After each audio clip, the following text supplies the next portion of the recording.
Kita kasih naik ada Lona. Nah ini Lona yang kemarin. Yuk kita lanjutkan sama Lona yang kemarin. Mohon maaf ini Kak Lona ya, kemarin terputus. Ini Lona ini dari muslimah. Tetapi dia sudah meragukan agama Islam.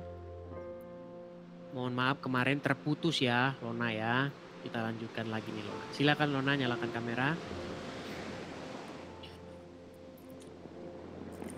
Halo, selamat malam Bang Edis. Selamat malam Kak Lona.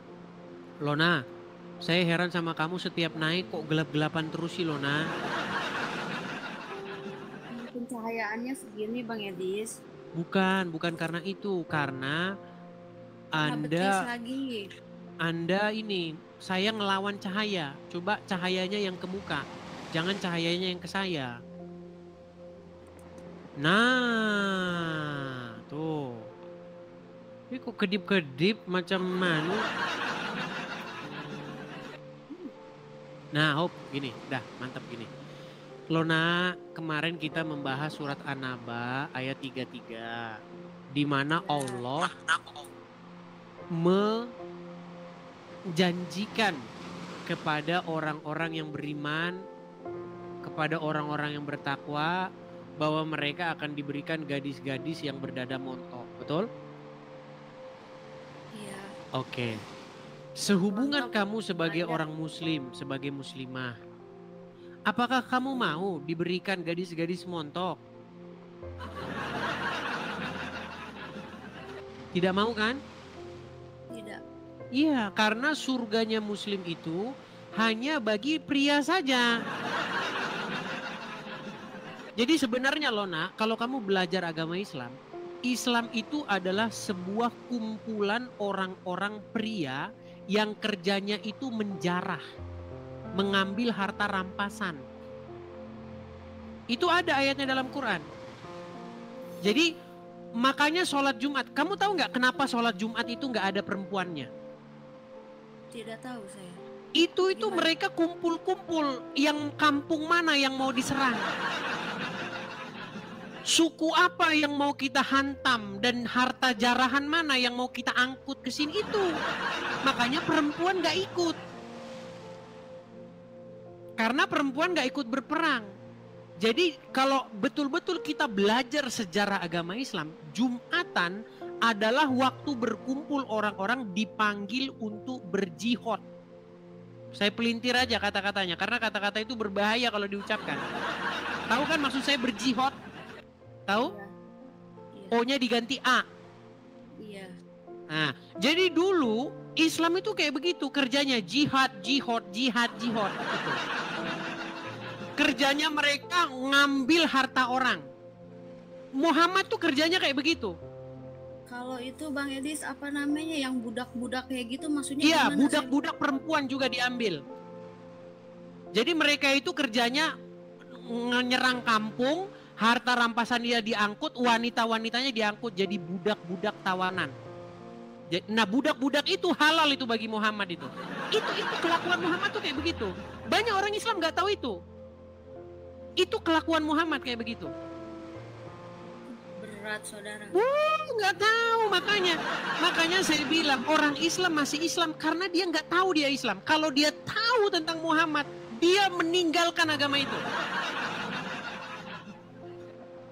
Mau saya tunjukkan ayat-ayatnya? Boleh, supaya saya Baik, tahu. supaya Anda makin mantap meninggalkan agama Islam ya. Baik. Yang saya katakan ini memang agak sedikit keras nih teman-teman. Tapi benar. Gitu loh masalahnya. Yang saya katakan itu benar. Perhatikan ya.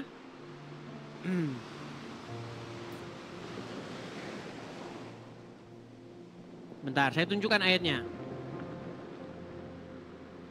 Kita akan tunjukkan ayat di dalam Quran. Misalnya di dalam Quran surat An-Nisa ayat yang ke-24 ya. Saya balik. Banyak umat Islam tidak tahu kelakuan Muhammad. Kalau andainya tahu kelakuan Muhammad, akan ditinggalkan Muhammad itu. Percaya sama saya. Nih ya. Apa dikatakan di sini? Dan diharamkan juga kamu mengawini wanita yang bersuami, kecuali budak-budak yang kamu miliki. Allah telah menetapkannya atas kamu sebagai ketetapannya atas kamu. Dihalalkan bagi kamu yang demikian itu. Ya, coba ini. Dari mana datangnya budak-budak ini? Ya, saya kasih tahu asal usulnya budak-budak itu datangnya dari mana. Perhatikan ya. Saya tunjukkan asal usulnya dari mana. Nanti kalian juga saya kasih tunjuk itu apa milkul yamin dan lain sebagainya. Perhatikan. Kita ambil contoh misalnya di dalam Quran surat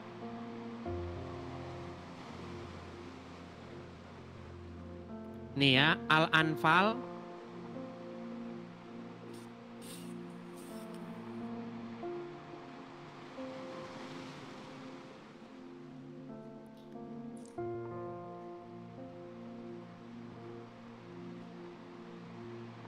ya, saya tunjukkan ayat-ayatnya. Ghanimah ya, harta rampasan perang.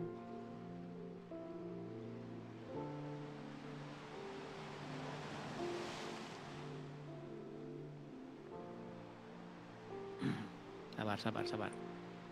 Karena ayat ini jarang kita naikkan ini teman-teman, karena ayat ini terlalu keras ya. Nih ya. Ini masih surat yang tadi ya, kita ke penjelasannya ya. Nih, ini surat An-Nisa ayat 24.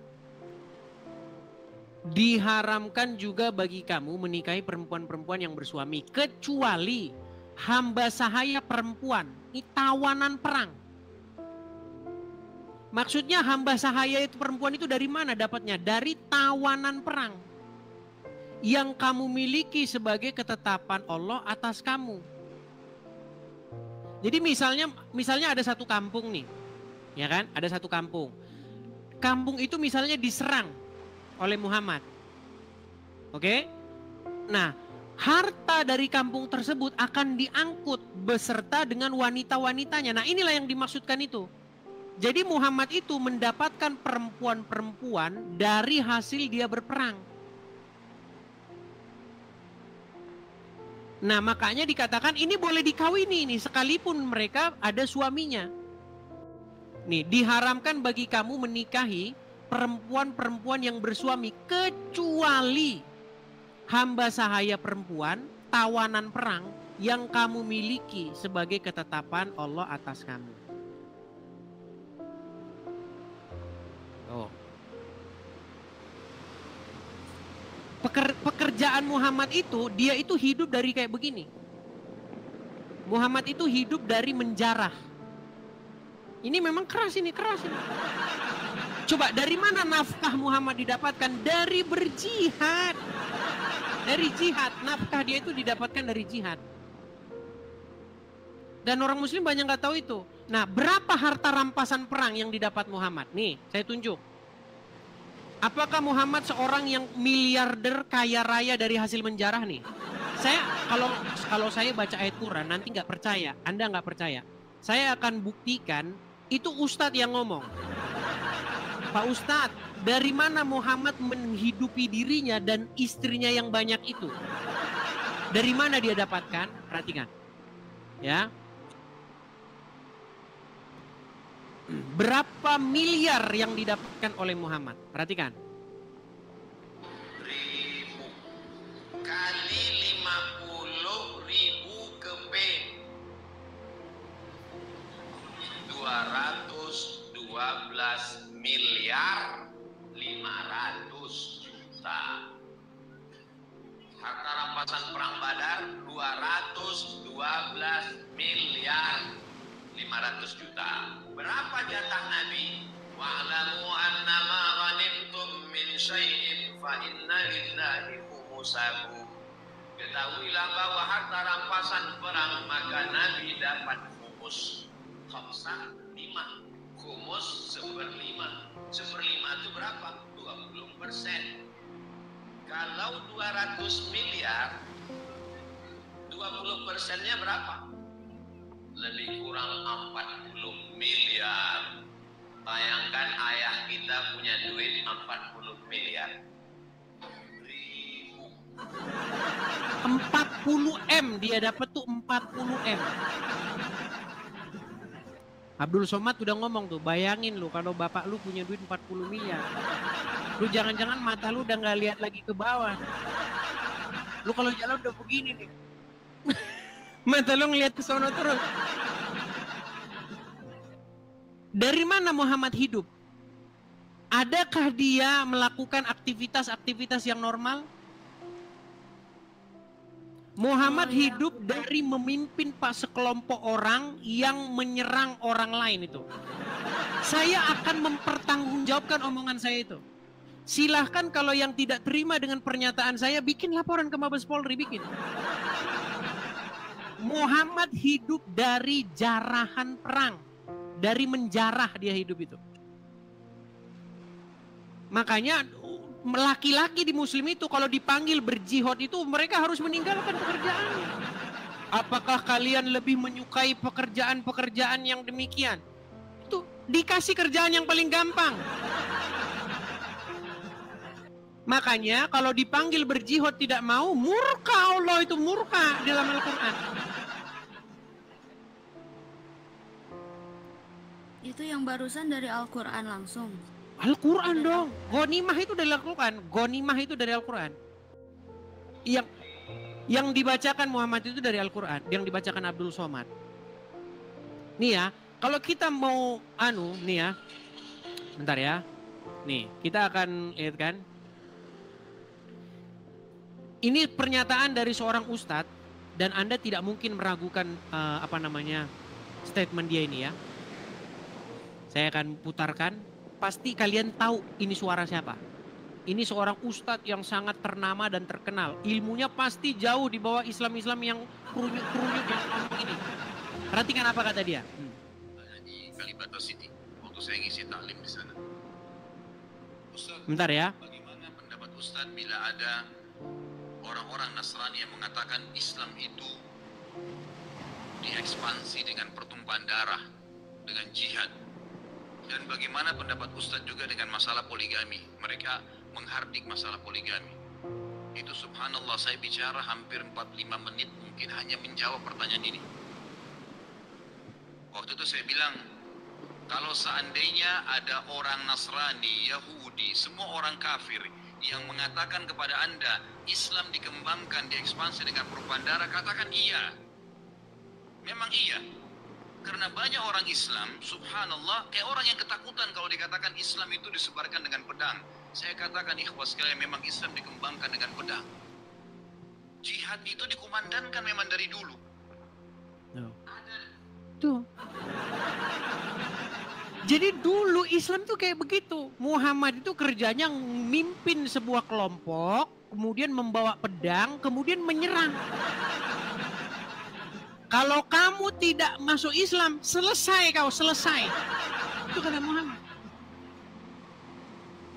Wajah Islam tuh kayak gitu. Makanya kalau kalian melihat Timur Tengah dan lain sebagainya, itu kayak begitu. Nah, di Indonesia, image Islam yang seperti itu sudah dihilangin, dikurang-kurangin. Supaya orang tidak mengetahui kebenaran itu. Kalau mengetahui, gawat, bubar negara kita. Di Indonesia harus dihilangin itu mindset Islam yang seperti itu. Supaya mereka tidak sadar bahwa memang Muhammad itu kayak begitu orangnya. Seperti itu. Coba selama Anda jadi Islam nih, Kak Lona. Anda pernah dengar Muhammad memimpin beberapa kali peperangan gak? Perang Tabuk, Perang Badar. Tahu? Pernah sih, pernah dengar perang. Iya, perang-perang itu. Dipanggil untuk berjihad agar melakukan itu.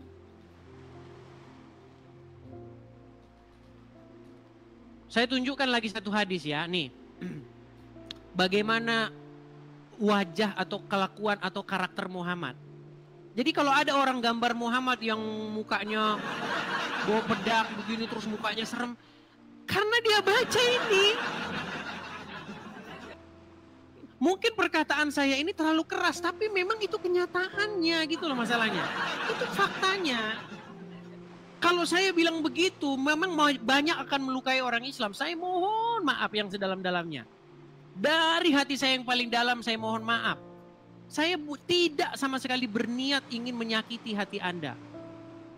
Saya betul-betul dari hati yang saya paling dalam. Tidak ada sedikit pun niatan hati saya buat kalian itu jengkel, marah, sakit hati, enggak. Saya hanya pengen kalian sadar. Inilah wajah Muhammad yang sesungguhnya. Nih loh, telah menceritakan kepada kami dan seterusnya dan seterusnya. Dan seterusnya, Abu Hurairah dia berkata, Rasulullah bersabda, saya diperintahkan untuk memerangi manusia hingga mereka mengucapkan tidak ada Tuhan yang berhak disembah selain Allah.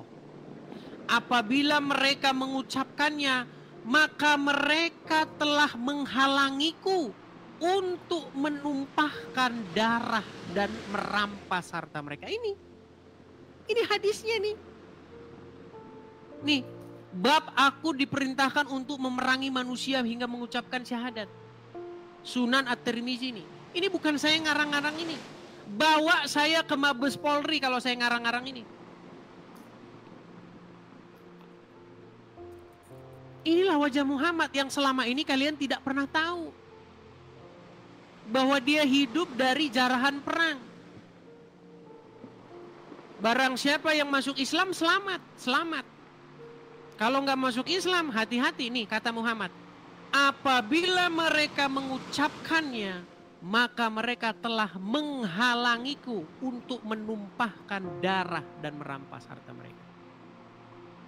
Apakah saya dengan berkata begini kepada saudara-saudara saya muslim yang sangat saya kasihi, lantas saya langsung Anda benci? Padahal saya hanya mengungkapkan kebenaran.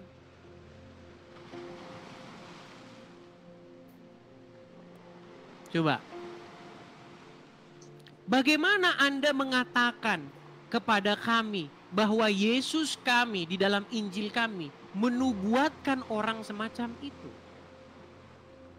Bagaimana Anda memfitnah agama kami dengan mengatakan bahwa Yesus pun seorang muslim yang kelakuannya seperti Muhammad?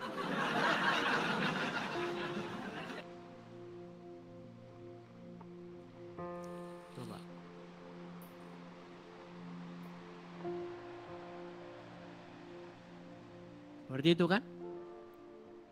Itu bertolak belakang sama sekali dengan apa yang diperbuat Yesus.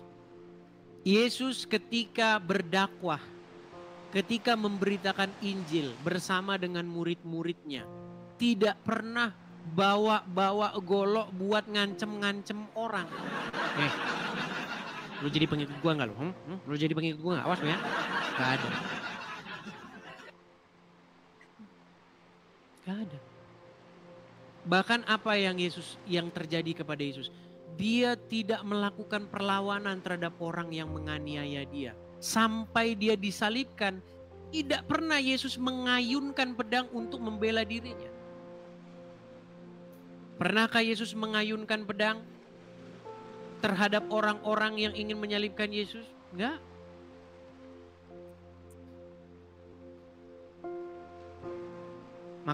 Makanya yang patut dijadikan Tuhan, yang patut dipertuhan, Anda sudah tahu definisi mempertuhan?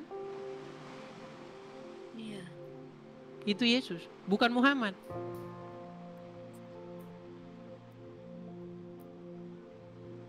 Begitu. Jadi janganlah lagi menunda-nunda untuk menerima Yesus sebagai, kalau bahasa Islamnya, junjungan, suri tauladan, sosok yang patut diikuti. Seperti itu. Jangan Muhammad. Kalau Anda mengikuti Muhammad, lihat itu rekam jejaknya dia. Dia menikahi Aisyah, anak di bawah umur. Jadi slogan-slogan Muhammad yang mulia, suri tauladan yang baik, itu slogan-slogan yang meracuni manusia. Banyak sekali meracuni manusia. Padahal dia tidak tahu seperti apa Muhammad.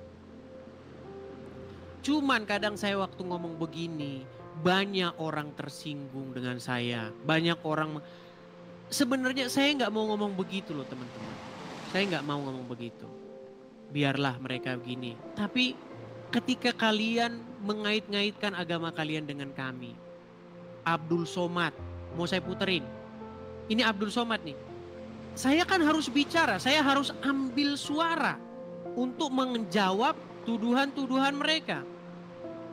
Nih ya. Contoh ya. Misalnya nih, ini perkataan-perkataan ulama-ulama Islam. Saya kasih coba, Anda perdengarkan ya. Yang ngomong bukan kelas kroco-kroco. Ini yang ngomong sekaliber Abdul Somad. Perhatikan. Ulangan 18 ayat 18. Pasal 18 ayat 18. Apa kata Musa? Apa kata Tuhan kepada Musa?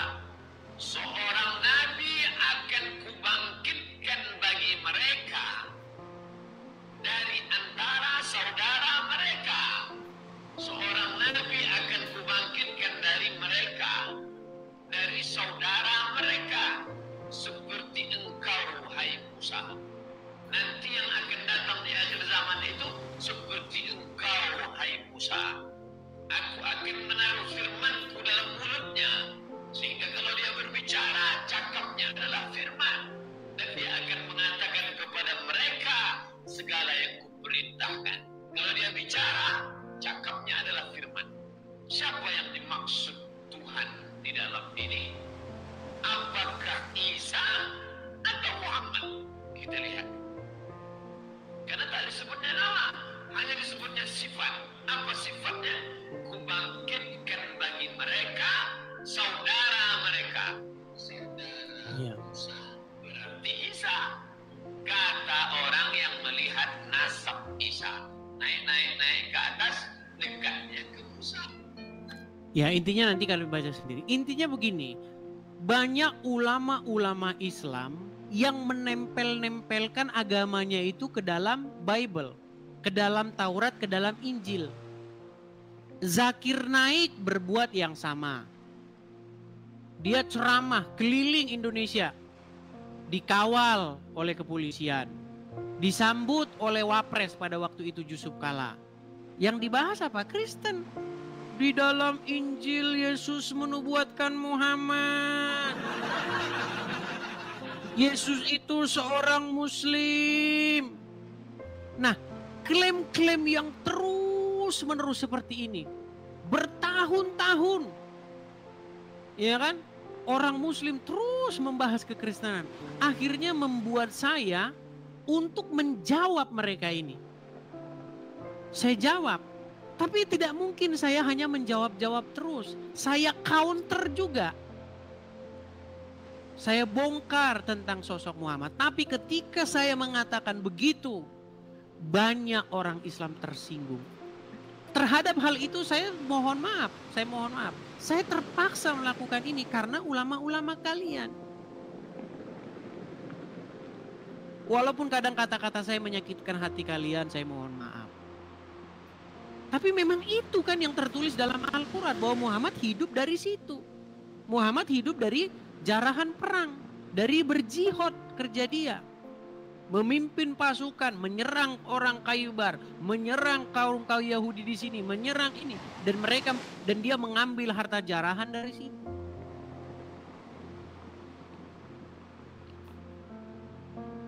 Dan itu menjadi satu indikasi bahwasanya Yesus kami tidak menubuatkan orang semacam itu.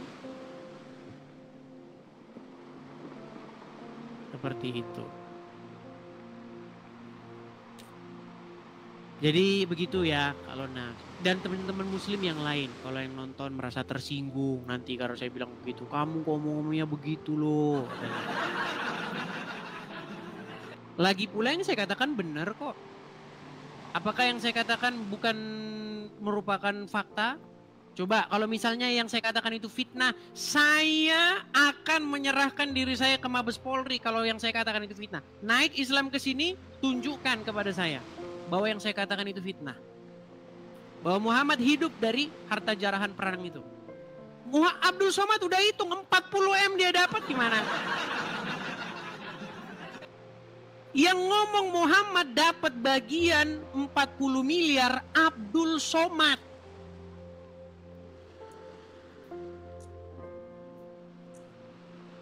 Betul nggak? Iya. 40 miliar dia dapat. Itu pun istrinya di dalam riwayat itu meminta nafkah berlebih. Muhammad marah. Tahu nggak? Istrinya Muhammad itu pernah dicekek di ini sama mertuanya Muhammad gara-gara minta nafkah berlebih sama Muhammad. Padahal Muhammad bergelimang harta 40 M. Gimana 40 M tidak bergelimang harta? Iya. Maksudnya dicekek gimana Bang Edis? Istri-istri Muhammad itu pernah dicekek gara-gara minta nafkah berlebih. Saya tunjukkan dalilnya ya. Nih.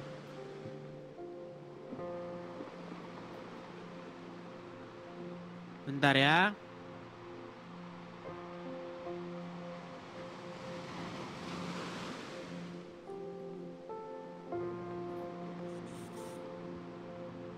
Saya tunjukkan. Apakah ada riwayat yang demikian? Ya, saya tunjukkan. Saya bacakan dalilnya. Kita sayangnya belum punya galeri ya. Nih. Saat istri minta uang belanja lebih, begini sikap Rasulullah. Nih, Muhammad yang punya 40 M itu ya. Jadi dikatakan ya dalam riwayat-riwayatnya ya, perhatikan. Saya bacakan apa yang terjadi kepada istri-istri Muhammad ketika meminta nafkah berlebih. Nih ya, saya bacakan dari sini. Rasulullah SAW mendengar, kita bacakan dari sini saya. Dikutip dari buku 115 kisah menakjubkan dalam kehidupan Rasulullah oleh Fuad Abdurrahman. Suatu hari, semua istri Nabi berkumpul dan saling melontarkan keluhan. Ngeluh istri-istri Muhammad, ngeluh. Ya, saling melontarkan keluhan. Mereka merasa tidak mendapatkan nafkah dan perhiasan yang layak. Dalam arti lain, mereka meminta nafkah lebih sebagai tambahan uang belanja. Rasulullah yang mendengar keluhan ini kemudian memberi dua pilihan, yakni bersabar hidup apa adanya dengan beliau atau hidup mewah tetapi berpisah, diancam diceraikan. Sebagai seorang kepala rumah tangga yang mencintai para istrinya, Rasulullah merasa gundah atas keluhan ini sampai beliau menampilkan wajah muram. Jadi, istri kalau lu minta jatah, minta uang belanja dari suami, kalau suamimu berwajah muram, bukankah suamimu sudah pantas masuknya di anu? Dicuekin, gak dimasakin? Bayangin istri-istri sudah capek bersih-bersih rumah dari pagi ke pagi, minta uang belanja tidak dikasih. Enak aja lo, gue urusin lo. Pasti begitu kan? Nah, terus tak lama setelah kejadian ini, dua sahabat Rasulullah yakni Abu Bakar As-Siddiq dan Umar bin Khattab, ini sekaligus mertuanya Muhammad ini. Sahabat sekaligus mertua. Ya. Mendatangi rumah beliau dan mendapati wajah Rasulullah muram. Kedua sahabat yang juga mertua Rasulullah ini akhirnya mengerti bahwa kegundahan berakar dari para istrinya. Karena saat itu para istri Rasulullah tengah berkumpul. Abu Bakar dan Umar kemudian berusaha meredakan kegundahan beliau. Abu Bakar berkata, "Wahai Rasulullah, seandainya aku mendapati putriku menuntut nafkah kepadamu, aku pasti akan mencekik lehernya." Ujar Abu Bakar, yang tak lain adalah ayah dari Aisyah. Umar pun mengucapkan kata-kata yang sama berkaitan dengan putrinya Hafsah. Setelah itu, dua sahabat Rasulullah SAW ini menemui putrinya masing-masing. tanpa pikir panjang mereka ini mencekik leher putrinya. Ada riwayat yang menyebutkan memukul tengkuk seraya menghardik dengan berkata apa? Kamu menuntut sesuatu yang tidak sepatutnya kepada Rasulullah. Mendengar sang ayah marah, istri Rasulullah ini lantas memberi jawaban, demi Allah, kami tidak akan menuntut sesuatu yang tidak dimiliki Rasulullah. Padahal dia punya 40 M. Bayangin 40 M kalau dibeliin emas, saya rasa Anda tidak bisa lagi mengangkatnya. Bisa-bisa patah tuh leher. Coba. Gimana? Satu sisi Muhammad punya 40 M. Satu sisi Muhammad mau makan aja dia nggak punya uang sampai nggak adain baju. Ada riwayatnya Muhammad mau makan sampai nggak adain baju.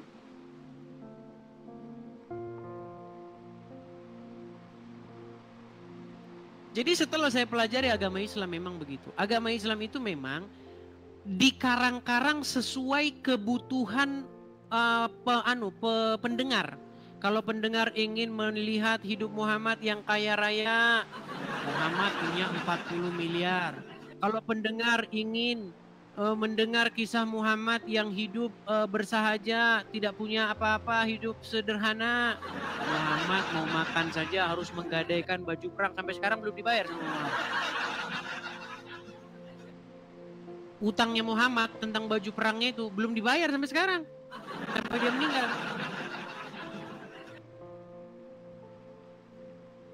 Mau saya bacakan riwayatnya? Boleh. Baik.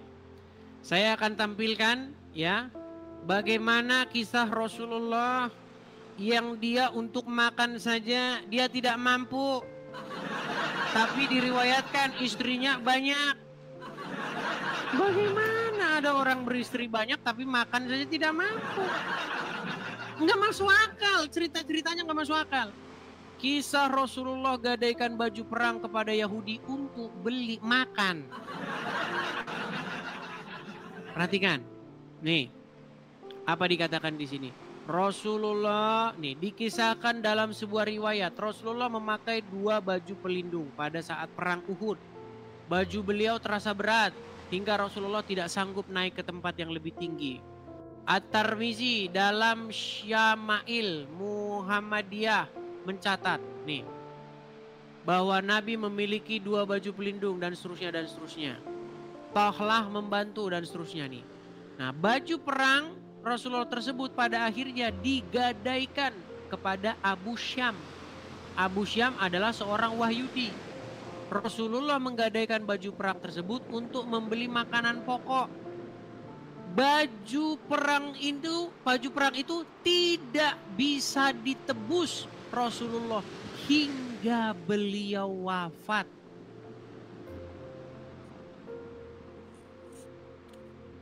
Sehingga Ali bin Abu Thalib yang melunasi setelah wafat. Dalam Sahih Bukhari diriwayatkan. Dari Aisyah, Rasulullah pernah membeli makanan dari seorang Yahudi, Abu Syam, dan menggadaikan baju perangnya kepada Yahudi tersebut. Tapi kata Abdul Somad dia punya 40 miliar.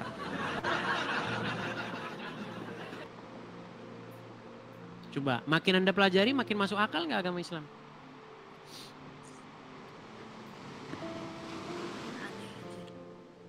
Yang aneh.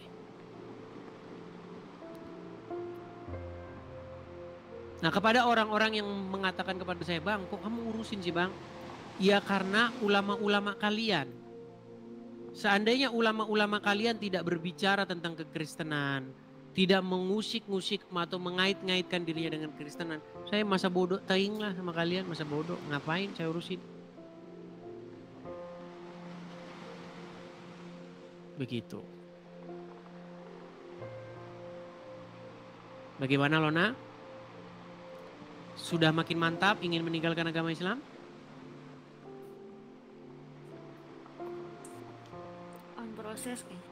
On proses. Ya nggak apa-apa lah. Jangan buru-buru. Buru-buru itu biasanya menghasilkan hal yang berantakan. Tapi sesuatu itu harus organize, harus terstruktur, terencana. Begitu. Iya. Oke, begitu Kak Lona? Iya, medis. Ya, mulailah belajar Bible, baca Injil. Ya, apa yang diajarkan Yesus bandingkan dengan apa yang diajarkan Muhammad.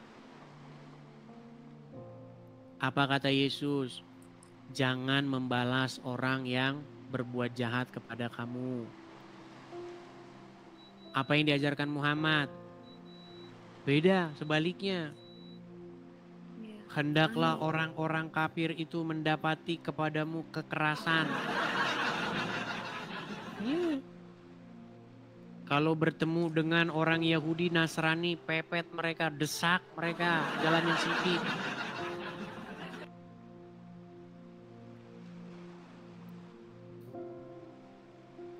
Itu sangat bertentangan dengan apa yang diajarkan oleh Tuhan Yesus.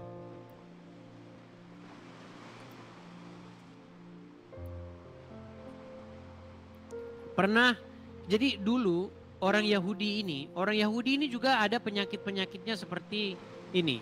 Jadi mereka ini terdoktrin oleh para ulama-ulamanya sebagai orang yang dalam tanda kutip inilah.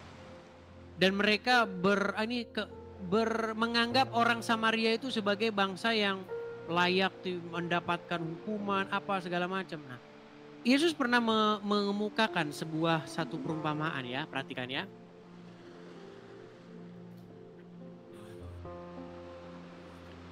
Ya, saya akan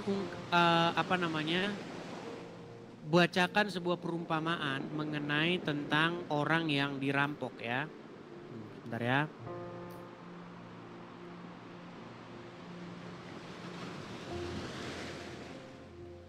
Saya akan tampilkan apa yang tertulis di dalam Bible tentang ajaran Yesus ya. Mengenai siapakah yang sesama kita seperti itu. Saya balikkan dulu ya. Nih. Misalnya yang ada di dalam Lukas pasal yang ke-10 ya. Perhatikan. Ini orang Samaria yang di zaman Yesus ini orang ini dianggap sebagai bangsa yang ya kayak begitu, kayak pandangan orang Islam terhadap orang-orang kafir. Ya. Tapi Yesus memberikan sebuah pandangan yang berbeda dengan ajaran-ajaran yang diterima oleh ulama-ulama orang Yahudi. Nih, kita mulai dari pasal ayat yang ke-25 ya. Pada suatu kali berdirilah seorang ahli Taurat untuk mencobai Yesus. Katanya, Guru, apa yang harus kuperbuat untuk memperoleh hidup yang kekal? Jawab Yesus kepadanya, apa yang tertulis dalam... Bukan ini, sebentar. Oh iya ini betul. Apa yang tertulis di dalam hukum Taurat? Mana tadi? Apa yang kau baca di sana? Jawab orang itu. Kasihilah Tuhan Allahmu dengan segenap hatimu, dengan segenap jiwamu, dan dengan segenap kekuatanmu, dan dengan segenap akal budimu. Dan kasihilah sesama manusia seperti dirimu sendiri. Kata Yesus kepadanya, jawabmu itu benar. Perbuatlah demikian, maka engkau akan hidup. Tetapi untuk membenarkan dirinya, orang itu berkata kepada Yesus, dan siapakah sesamaku manusia? Nah, karena orang Yahudi ini tidak menganggap orang Samaria itu sesamanya. Tapi apa perumpamaan yang dibuat oleh Yesus? Perhatikan, jawab Yesus, adalah seseorang yang turun dari Yerusalem ke Yeriko. Ia jatuh ke tangan penyamun-penyamun yang bukan saja merampoknya habis-habisan, tetapi yang juga memukulnya dan sesudah itu pergi meninggalkannya setengah mati. Kebetulan ada imam turun melalui jalan itu. Ia melihat orang itu, tetapi ia melewatinya dari seberang jalan. Demikian juga orang Lewi datang ke tempat itu. ketika ia melihat orang itu, ia melewatinya dari seberang jalan. Lalu datang seorang Samaria yang sedang dalam perjalanan ke tempat itu. Dan ketika ia melihat orang itu, tergeraklah hatinya oleh belas kasihan. Ia pergi kepadanya, lalu membalut luka-lukanya. Sesudah ia menyiraminya dengan minyak dan anggur, kemudian ia menaikkan orang itu ke atas keledai tunggangannya sendiri, lalu membawanya ke tempat penginapan dan merawatnya. Keesokan harinya ia menyerahkan 2 dinar kepada pemilik penginapan itu, katanya, rawatlah dia, dan jika kau belanjakan lebih dari ini, aku akan menggantikannya waktu aku kembali. Siapakah dari ketiga orang ini yang menurut pendapatmu adalah sesama manusia dari orang yang jatuh ke tangan penyamun itu? Jawab orang itu, orang yang telah menunjukkan belas kasihan kepadanya. Kata Yesus kepadanya, pergilah dan perbuatlah demikian. Kalau kita tahu background ceritanya ini ya, ini imam-imam, ini petinggi-petinggi yang kayak sekarang ini, ulama-ulama, pendeta-pendeta, ya kan, orang yang kerjanya firman Tuhan, itu kan ini imam-imam. Kemudian orang Lewi ini garis keturunannya Musa ini, klannya Musa ini, orang yang kerjanya membakar ukupan, orang yang kerjanya di mesbah ini. Tapi mereka cuek-cuek aja ini. Tapi malah ada seorang Samaria yang dipandang orang sebagai orang sesat, orang tapir ini. Tapi malah dibenarkan. Nah, hal-hal semacam ini terjadi nih di dunia muslim nih kayak begini.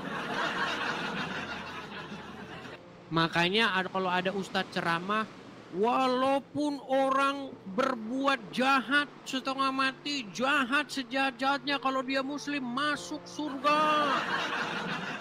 Tapi kalau ada orang tapir, walaupun dia baik, suka menolong, ya kan, itu akan masuk neraka sama saja. Jadi banyak orang sekarang itu sudah dikotak-kotakan. Padahal yang diajarkan Yesus bukan seperti itu. Karena agama atau yang tertulis di KTP itu nggak dipakai itu. Tetapi apa yang kita lakukan. Karena iman itu harus dieksekusi dengan perbuatan. Kalau iman cuma nempel di KTP ya nggak ada gunanya. Tidak berbuah. Kamu percaya kepada Yesus? Ya percaya. Tetapi tidak melakukannya.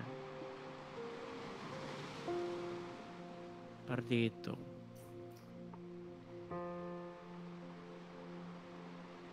Coba lihat ulama-ulama Islam, sorbannya gede-gede, jubahnya panjang-panjang menjuntai-juntai. Kalau berdoa toanya gede-gede. Oh, saya lagi puasa, tolong hargai saya. Berbeda dengan apa yang diajarkan Yesus. Iya. Apa yang diajarkan Yesus? Supaya kita itu hidup jangan seperti itu. Janganlah kamu hidup seperti orang-orang seperti mereka itu. Mereka suka berdiri-diri di tikungan-tikungan jalan, pamer-pamer, jubahnya panjang, sorbannya gede-gede.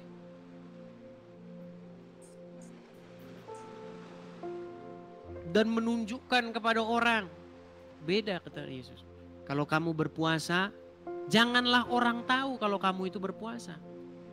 Melainkan cucilah mukamu, minyakilah rambutmu. Tetap tampil segar. Biasa-biasa aja. Jikalau engkau berdoa, jangan juga berdoa seperti orang-orang munafik. Coba, apa yang bertentangan. Ajaran Yesus dengan ajaran Islam 180 derajat, satu ke sana. Beda jauh. Maksudnya berdoa seperti orang munafik seperti gimana Bang Yedis? Contoh, orang Islam kalau berdoa dipasang toanya kan. Pagi-pagi subuh itu. Subuh jam 4. Wah, toanya sudah kemana-mana. Betul tidak? Pagi-pagi subuh-subuh, toanya sudah kemana-mana. Beda. Kalau orang Kristen kalau berdoa nggak perlu begitu. Justru kalau berdoa nggak usah ada orang terganggu.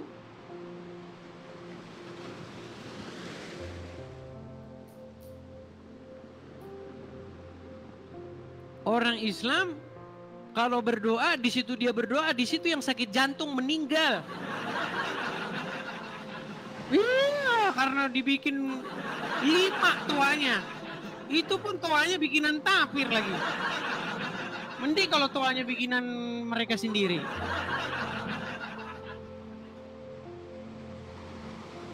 Kumaha gitu tuh Bang Edis. Iya, makanya belajarlah ajaran kekristenan. Baca apa yang tertulis dalam Injil. Di dalam Injil Tuhan itu tidak melihat gerakan-gerakan badan, tidak melihat pakaian, tetapi dia melihat hati. Makanya kalau dalam Kristen datang kepada Tuhan itu membawa hati. Di dalam Islam datang kepada Tuhannya harus begini. Siku. Ulasnya begini, kalau nggak begini repot nanti. Tidak diterima. Airnya harus begini, terus barunya begini. Sisi 3 derajat, 4 derajat harus beda sedikit salah. Bahaya ini Tuhan nanti nggak harus miringnya 2 derajat nih. Nah, terus cara menyemburnya juga harus 3 kali. Itu ritual-ritual yang nggak ada gunanya. Nggak ada gunanya. Kalau nyentuh perempuan batal, wudhu lagi.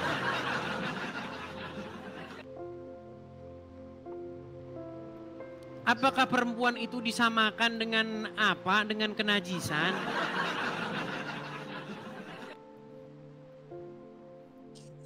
Begitu. Makanya baca Injil, beli Injil baca.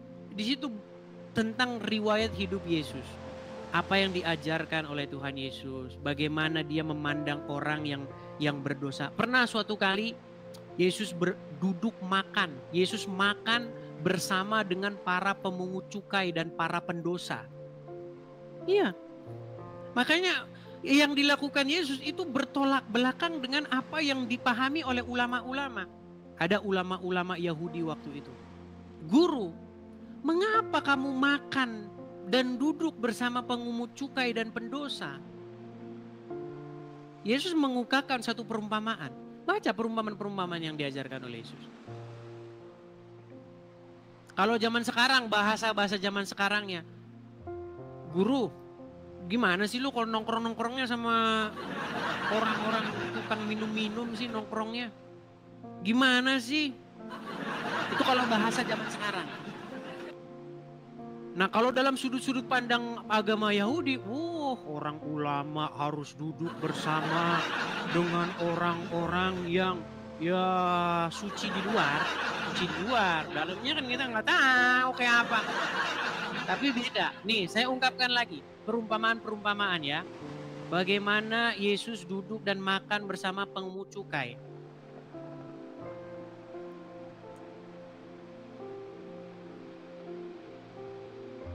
Kita akan bacakan. Saya akan bacakan, akan kutip dari Markus pasal yang kedua. Bacakan perumpamaan-perumpamaan. Ini intermezzo supaya sebelum nanti membeli Injil dan membacanya ya. Saya sarankan Muslim untuk membaca Injil. Di dalam Al-Quran diperintahkan itu. Di dalam Injil terdapat petunjuk dan cahaya. Tapi Muslim gak percaya. Perhatikan ya. Kita ke... perhatikan. Saya bacakan Markus pasal yang kedua. Sorry ya agak lambat saya kalau buka-buka begini. Kita mulai dari ayat yang ke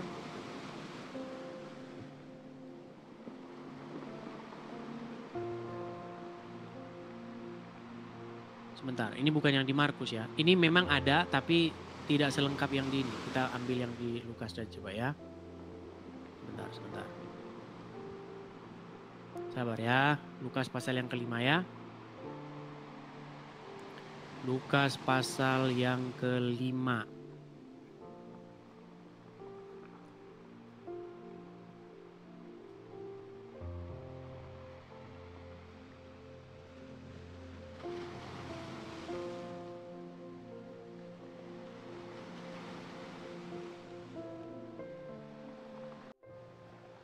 Sabar ya, sabar.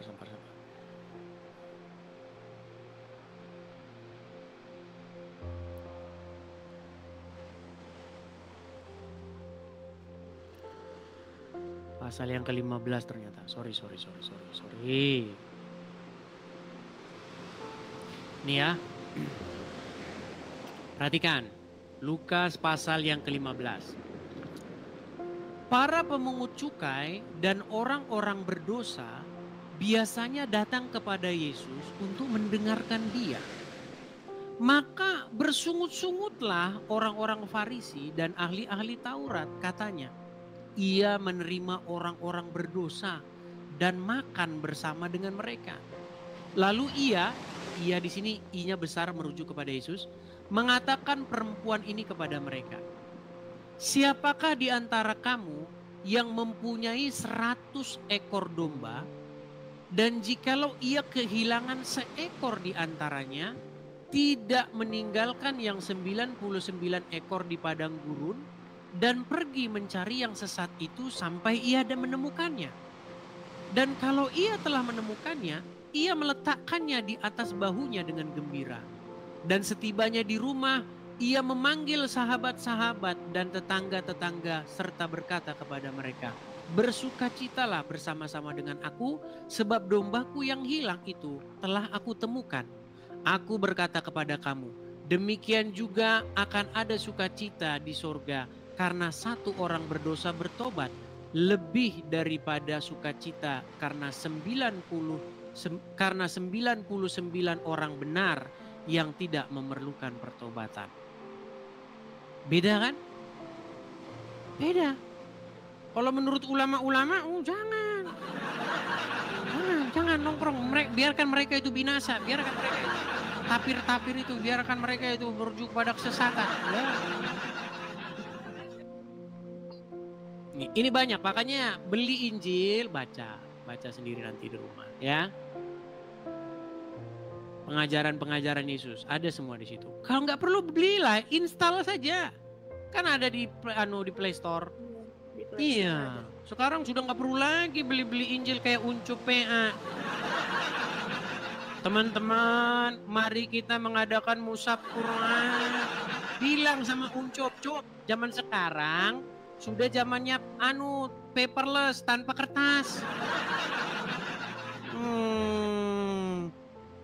Harus ramah lingkungan. Zaman sekarang ngapain kertas-kertas, orang di Android saja bisa di-download. Itu alasan Uncup aja, itu bilang sama Uncup tuh. Dia habis siaran kan begitu. Teman-teman, bagi teman-teman yang mau menyumbang mushaf Al-Quran, bilangin sama dia, udah ada Android kok. Gitu. Ya intinya barang siapa yang mau mencari kebenaran dia akan menemukannya. Seperti yang tertulis dalam firman Tuhan, jikalau engkau mencari aku dan menanyakan aku dengan segenap hati. Seperti itu. Nah makanya belajar, jangan katanya begini, katanya pendeta begini, katanya ustadz begini. Jangan katanya, buka, baca, pelajari, resapi, cari kebenaran. Itu butuh waktu, butuh proses. Ya jangan buru-buru, pelajari dulu seperti itu. Oke, begitu Lona? Iya, terima kasih Bang Edis. Sama-sama. Baik, saya turunkan ya Kak Lona ya. Iya, terima kasih. Baik, saya turunkan. Ya.